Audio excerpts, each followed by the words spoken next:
నేను ఆదోని నియోజకవర్గం నుంచి మాట్లాడుతున్నాను అధ్యక్ష. ఆదోని నియోజకవర్గంలో ఒక టౌన్ ఒక మండలం మాత్రమే ఉంది అధ్యక్ష.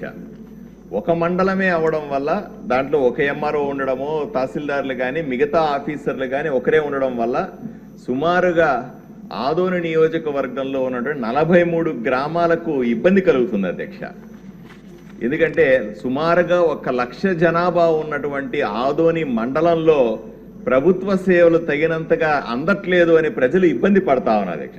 అది భూ సర్వేలైనా సరే, లేదా భూ సంబంధించిన తగాదాలైనా సరే, లేదా ప్రభుత్వానికి సంబంధించిన సేవలు ప్రజలకు అందించడంలో అయినా సరే చాలా ఇబ్బంది సమస్యలు ఎదుర్కొంటున్నాం అధ్యక్ష. అందువల్ల గతంలో కూడా నేను ముఖ్యమంత్రి గారిని కలిసి ఆదోని రూరల్ మండలాన్ని 4 మండలాలుగా విభజించంటేనే నేను రిక్వెస్ట్ పెట్టిన అధ్యక్ష. దయచేసి దాని వైపును చూడాలి. రెండోది ఏంటంటే ఎప్పుడైతే ఒకే మండలం అనిపిస్తుందో రాష్ట్రానికి నియోజకవర్గానికి లేదా మండలానికి రావాల్సిన నిధులు కూడా చాలా తక్కువ ఉంటాయి అధ్యక్ష.